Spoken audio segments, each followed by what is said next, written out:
تو وہاں آپ پہ پابندیاں لگنا شروع کہ یہ صحیح ہے اور یہ کیا ہے غلط ہے. خدا کو آپ نے درمیان سے نکال دیا, اب آپ کے لیے دنیا کی ہر چیز کیا ہو گئی حلال. تو قرآن کہہ رہا ہے کہ اگر خدا اہل ایمان کو لڑنے کا حکم نہ دیتا تو زمین میں کوئی عبادت گاہ بھی باقی نہ رہتی. تو اللہ نے محمد صلی اللہ علیہ وسلم کے ذریعے جو جہاد کا کام لیا, بدر سے شروع ہوئی ہے لڑائی, اور لڑتے لڑتے لڑتے لڑتے یہاں تک کہ رسول اللہ صلی اللہ علیہ وسلم نے فرمایا لا تزال طائفۃ من امتی ظاہرین علی الحق. آپ نے فرمایا میری امت کی ایک جماعت ہمیشہ حق پر غالب رہے گی, یقاتلون, اور وہ ہمیشہ لڑتی رہے گی یہاں تک کہ دجال ظاہر ہو جائے.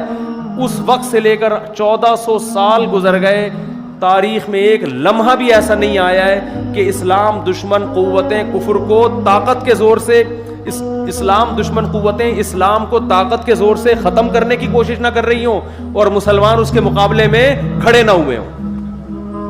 اور اسی کی لیٹسٹ مثال جو ملتی ہے افغانستان ہے.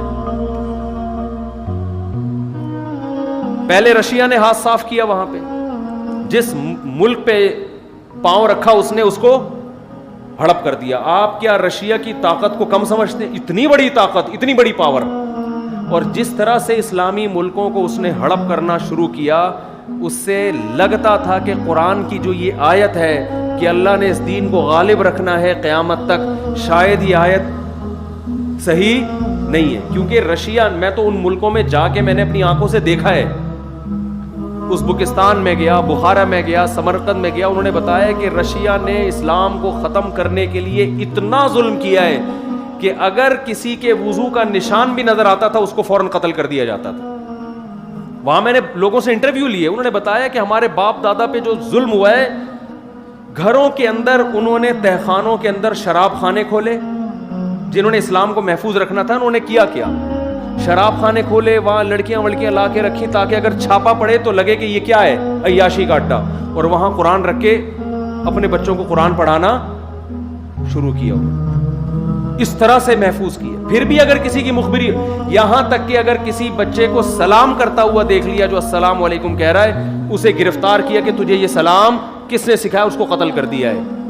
یہ جو دنیا میں آج بڑے بڑے پاورفل کنٹری بنتے ہیں نا, جو دنیا کو لبرلزم کو براڈ مائنڈڈ بنو, ہر ایک کو اپنے جینے کا حق ہے, یہ جینے کا حق صرف ان کے اپنے لیے, دنیا میں اپنے علاوہ کسی اور کو یہ جینے کا حق نہیں دیتے. اس طرح سے ظلم کر کے کیا کیا ہے, اسلام کو ختم کرنے کی کوشش. اس کے بعد رشیا آیا کہاں, افغانستان. انتہائی غریب ملک, انتہائی پسماندہ ملک. افغانستان کی آرمی نے فوراً رشیا کے سامنے ہتھیار ڈال دی. آپ بتاؤ, اگر آپ کے ملک کی آرمی اگر سلنڈر ہو جائے تو پھر لڑنے کی طاقت کا کوئی تصور باقی بچتا ہے؟ ساری دنیا نے یقین کر لیا کہ افغانستان کو رشیا نے زیر کر لیا ہے. اس وقت نہ امریکہ آیا نہ کوئی اور کنٹری آیا, ساری دنیا جانتی تھی یہ جنگ ہار چکے ہیں. لیکن وہی ہے کہ اللہ نے کیا فرمایا, لیظہرہ علی الدین کلہ. ہمیں یاد ہے افغانیوں نے, ہم تو چھوٹے بچے تھے اس وقت, خبریں سنتے تھے, جو لوگ وہاں سے لڑکے آتے تھے مٹی کے گاروں سے پھینکنا شروع کیے ٹینکوں کے اوپر. 100 آدمی ٹینکوں کے سامنے آ کے کھڑے ہو جاتے تھے, شہید ہو رہے ہیں, بالآخر ایک جا کے ٹینک پہ قبضہ کر رہے ہیں. اتنی قربانیاں دی ہیں کہ 16 لاکھ تو آفیشلی یہ رپورٹ ہے, حقیقت اس سے کئی گنا افغانوں کی پوری نسل کٹ گئی. اس میں ہر گلی میں لڑائی ہوئی, ہر محلے میں لڑائی ہوئی.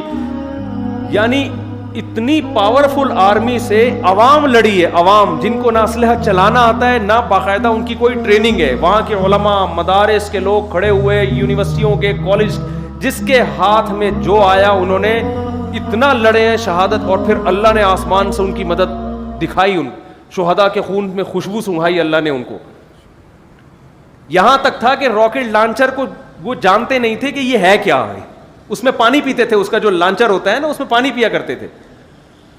اتنی جانیں کٹی ہیں, اتنی جانیں کٹی ہیں. بالآخر چند سالوں کے اندر وہ روس جس کے بارے میں کہا جاتا تھا کہ اگر پنجہ گاڑ لے کسی کا باپ بھی اس ہاتھی کے پنجے کو اٹھا نہیں سکتا, دنیا کی غریب ترین قوم نے اس کے ایسے ٹکڑے کیے ہیں, ایسا اٹھا کے پٹخا ہے کہ اب دوبارہ افغانستان کے رخ کرنے کا وہ نام نہیں لے رہا. یہ اسلام کا اتنا بڑا معجزہ تھا جس پر افغان مجاہدین کو جتنی حوصلہ افزائی کی جاتی, جتنا اپریشیٹ کیا جاتا کم, لیکن جن کی عقلوں پہ, جن کی آنکھوں پہ جو ہے نا پٹیاں بندھی ہوئی ہیں, جو عقل پرست ہیں, وہ اتنے بڑے اسلام کے معجزے کو ماننے کے بجائے انہوں نے کیا کہہ دیا کہ رشیا اور امریکہ کی جنگ تھی.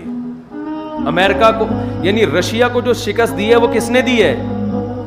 بولو بھائی, امریکہ نے دی. حالانکہ امریکہ بہت بعد میں آیا ہے, بھاگتے چور کی لنگوٹی پکڑنے کے لیے آیا ہے وہ امریکہ, تو بہت بعد میں آیا. اس نے جب دیکھا کہ یار یہ نہیں پنپ پا رہا یہاں پہ, ایک معجزہ ہو رہا ہے, وہ پھر آیا. تو ان لبرل لوگوں کو اللہ نے دکھایا کہ دیکھو دنیا کی ایک غریب ترین قوم جس کے پاس کھانے کو روٹی نہیں ہے, کیسے میں نے اتنی بڑی طاقت کو طاقت پر اس کو غالب کر دیا ہے. لیکن ہمارے جو پڑھا لکھا طبقہ ہے نا, عقل کے اندھے, انہوں نے کیا کہا کہ یہ کس کی جنگ ہے؟ یہ رشیا, یہ امریکہ, اور یہ امریکہ کی سازش تھی. اور حالانکہ امریکہ کا کوئی بھی فوجی وہاں جا کے لڑا نہیں ہے, بعد میں آ کے انہوں نے تعاون کیا جب دیکھ رہے کہ یہ واقعی یہ رشیا یہاں جنگ جیت نہیں سکتا. لیکن اللہ نے یہ اعتراض دور کرنے کے لیے کہ یہ امریکہ کی جنگ کی وجہ سے میں نے فتح دی ہے, یہ مجاہدین کی وجہ سے, اللہ امریکہ کو افغانستان میں لے آیا. 20 سال ہو گئے امریکہ افغانستان میں گھاس کھا رہا ہے, اور ایڑی چوٹی کا زور لگا لیا. امریکہ نے کون سا ایسا تجربہ ہے جو افغانستان کی سرزمین میں نہ کیا ہو؟ ڈیزی کٹر بم 32,000 ٹن وزنی بم استعمال کیے, ایسی ٹیکنالوجی اس نے استعمال کی ہے جو تاریخ میں اب تک کسی جنگ میں اتنی زبردست ٹیکنالوجی استعمال نہیں ہوئی. اتنے غریب, بالکل اس کی مثال جیسے کوئی مرغی کو توپ سے اڑانے کی کوشش کرے نا, تو امریکہ نے وہی مثال یہاں قائم کی. افغانستان جیسے غریب ترین ملک جن کے پاس کھانے کو روٹی نہیں, سر چھپانے کے لیے چھپڑے نہیں ہیں, اس غریب ترین کھنڈر ملک کو توپ کے ذریعے فتح کرنے کی کوشش کی ہے.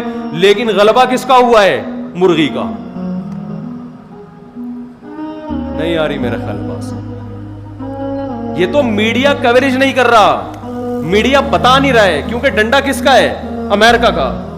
وہ کہہ رہا ہے بھائی وہ چیزیں بتاؤ جو میں اجازت دوں, جو میں اجازت نہیں دوں اس کی آپ کو بتانے کی پرمیشن نہیں ہے. ایک بات بتاؤ, یہ اسلام کا بہت بڑا معجزہ نہیں ہے؟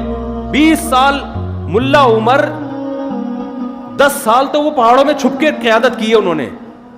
دنیا میں کوئی ایسا کمانڈر دیکھا آپ نے جس کو سیٹلائٹ سیارے سونگ رہے ہوں, اس کی اپنی قوم, اپنی عوام, اس کے بہت سارے لوگ اس کے خلاف ہوں, وہاں جو گورنمنٹ قائم ہو وہ اس کے خلاف ہو, سارے مل کے اس کو پکڑنے کی کوشش کر رہے ہو, پہاڑوں میں چھپ کے چھپ بھی رہا ہو, اور 52 ملکوں سے اکیلا لڑ بھی رہا ہو. ہر ملک نے جا کے افغانستان میں تجربہ کیا ہے. فرانس کی فوجیں وہاں آئیں, کینیڈا کی فوجیں وہاں آئیں, ترکی کی فوجیں وہاں آئیں, اور جناب ایسے ایسے ملک جو ہم نے کبھی سنے ہی نہیں تھے. ہالینڈ وہاں پہنچا, سب جرمنی وہاں پہنچا, اور ان کی اپنی آرمی بھی انہی کے ساتھ. اور چند نہتے لوگ جن کے پاس کھانے کو روٹی نہیں ہے, پہننے کو کپڑا نہیں ہے, کسی کو پتہ چل جائے کہ یہ طالبان ہے تو فوراً اریسٹ ہو رہا ہے, وہ کوئی ان کے حق میں تقریر کرے تو فوراً گرفتار ہو رہا ہے. ایسے قوم میں پہاڑوں میں چھپ کے ایک شخص کمانڈ بھی کرتا ہے اور 52 ملکوں سے اپنی آرمی کو لڑا بھی رہا ہے. خدا کی قسم یہ اس کا کمال نہیں ہے, یہ کس کا کمال ہے؟ یہ اسلام کا کمال ہے. کیونکہ آج افغانستان میں اگر شکست ہو جاتی اور امریکہ کا ہولڈ مضبوط ہو جاتا تو اگلا نمبر پاکستان کا تھا. پاکستان تباہ و برباد ہو جانا تھا پاکستان میں. اور پاکستان کی تباہی کا مطلب پتہ ہے کیا ہے؟ سعودی عرب ختم. کیونکہ اسرائیل اور سعودی عرب میں سوائے صحراؤں کے درمیان میں اور کوئی اسپیڈ بریکر بھی نہیں ہے. یعنی اسرائیل کے ٹینک اگر آج مکہ پہ قبضہ کرنے کی کوشش کرتے ہیں تو اتنا بھی نہیں کہ درمیان میں 2-3 اسپیڈ بریکر بنا دو کہ یار تھوڑا سا یوں کر کے ان کو آنا پڑے, سیدھا پہنچیں گے 1 ہفتے کے اندر مکہ کے اندر. اور عربوں کے پاس فی الحال کوئی ایسی آرمی نہیں ہے جو اسرائیل کے مقابلے میں آ کے کھڑی ہو جائے. وہ آرمی پاکستان کے پاس ہے جو کسی حد تک لڑ سکتی ہے. تو 20 سال سے ہم دیکھ رہے ہیں جب امریکہ کوئی نیا صدر آتا ہے وہ اب میں اپنی مزید فوجیں بھیجوں گا, پالیسی چینج کروں گا. ڈونلڈ ٹرمپ نے آ کے بھی یہی کہا تھا کہ ہم مزید فوجیں بھیجیں گے. پچھلا والا تو تھک ہار کو کہتا بھائی نکالو یہاں سے, اگلا آتے ہی شو بازی میں شروع ہو جاتا ہے کہ اب ہم کیا کریں گے, اب ہم مزید فوجیں بھیجیں گے. اتنے حربے استعمال کیے کہ آپ کی سوچ ہوگی.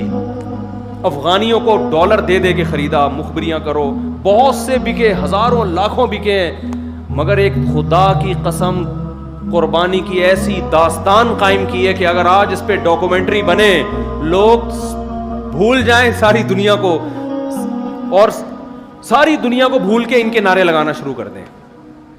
ایسی میں جانتا ہوں ایسے گھروں کو, 10 بیٹے ہیں, ایک شہید ہوا, دوسرا شہید ہوا, تیسرا شہید ہوا, چوتھا شہید ہوا, 5واں, 6واں, 7واں, 8واں, 9واں, 10 کے 10 شہید ہو گئے.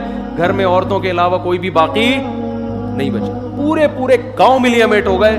مگر جیسے ایک سانپ کو اگر ایک چیونٹی دبوچتی ہے تو ایک جب پکڑ لینا تو وہ مرے یا جیے, لیکن آہستہ آہستہ دوسری, تیسری, چوتھی, 5ویں, 6ٹی, 7ویں, تو سانپ اپنے پھن کے باوجود اور زہر کے باوجود بالآخر ان چیونٹیوں سے ان کی استقامت کی وجہ سے شکست کھاتا ہے. آپ کو پتہ ہے قطر میں جب ابھی طالبان کا اجلاس ہوا ہے اور امریکہ کے جرنل نے سے طالبان کے کمانڈر نے بہت بدتمیزی سے بات کی, تو قطر کے کوئی شہزادے تھے, انہوں نے کہا کہ آپ یہ امریکہ کا جرنل ہے, اس سے آرام سے بات کریں. اس نے کہا یہ تمہارا باپ ہوگا, میرا باپ نہیں ہے. نہیں آئی میرا خیال ہے. ایک پگڑی پہن کے ایک پٹھان امریکہ کے جنرل کی آنکھوں میں آنکھیں ڈال کے بات کر رہا ہے کہ اس سے تمیز سے تو بات کرے گا, میں اس سے تمیز سے بات, میں جس طرح بھی کروں یہ میری سنے گا. بہت مشکل ہے بات سمجھا. تو یہ بہت عرصے سے چل رہے ہیں مذاکرات, 2011 سے مذاکرات ہو رہے ہیں, پھر ڈرامے. بالآخر امریکہ نے ہتھیار ڈالے ہیں اور کہا بھائی تو مجھے عزت کے ساتھ یہاں سے جانے. اور اب وہ پتہ ہے اپنی ذلت کیسے چھپا رہے ہیں. آپ نے دیکھا ہوگا آج کل ویڈیوز آ رہی ہیں, افغانی انٹرویو لے رہے ہیں امریکی کا. امریکی کہہ رہے ہیں ہم یہاں سے جا رہے ہیں, آپ کو کیسا لگ رہا ہے؟ ہمیں بالکل بھی اچھا نہیں لگ رہا آپ یہاں سے جا رہے ہیں, آپ کی وجہ سے یہاں بہت کیا تھا. اب اس طرح سے اپنی ذلت بولو چھپائی جا رہی, ہمیں بالکل بھی اچھا نہیں لگا. بالکل ابھینندن والی بات ہو گئی کہ اس کو پکڑ کے نہلا دھلا کے چائے وائے پلا کے رخصت کیا. کیسا لگا؟ بہت اچھا لگا, مجھے چائے بھی ملی, نہایا بھی, بہت مزہ آیا الحمدللہ. ابے تو چائے پلانے کے لیے بھیجا تھا ہم نے تمہیں وہاں پہ. سوال پیدا ہوتا ہے نا. اب ہر ایک انٹرویو لے رہا ہے, وہ جگہ جگہ کلپ آ رہے ہیں اس انٹرویو کے. وہ امریکہ اپنی جھیپ مٹانے کے لیے, یار تم کس سے پٹے ہو یار؟ پاکستان سے بھی پٹتے تو کوئی بات تھی, انڈیا سے پٹتے کوئی بات تھی, ایران سے پٹتے کوئی بات تھی. کس سے پٹے ہو؟ جن کے پاس آرمی نہیں ہے, جو موسٹ وانٹڈ بنے ہوئے ہیں, جنہیں کوئی ملک ٹھکانہ دینے کے لیے تیار نہیں ہے, جن کے حق میں کوئی مضمون لکھنے کے لیے تیار نہیں کہ پکڑا نہ جاؤں, جو دہشت گردی کی ایک علامت بن چکے ہیں دنیا میں. تم نے ہی بنایا ان کو, تم نے ان کی حکومت گرائی, نئی حکومت بنائی, الیکشن کرائے, سڑکیں بنائی, یہ کیا وہ کیا, اور بغیر کسی ایگریمنٹ کے پتلی گلی سے نکل رہے. ویسے ہی چھوڑ کے جا رہے. ایگریمنٹ یہی ہوا کہ ویسے ہی جہاں سے چلے تھے وہی. کتنا زور لگایا ایک ایک کمانڈر کو خریدنے میں, سونے میں تولیں گے تمہیں. یہاں تک آفریں کی گئی ہیں طالبان کے کمانڈروں کو کہ بھائی تم دنیا کے جس کنٹری میں شاہی محل چاہتے ہو وہاں تمہیں محل بنا کے دیں گے. وہ پہاڑوں پہ رہ رہے ہیں, وہ کہہ رہے ہیں نہیں بھائی تو یہ کیا ہے, لیظہرہ علی الدین کلہ, یہ ختم ہونے والا مذہب نہیں ہے اسلام.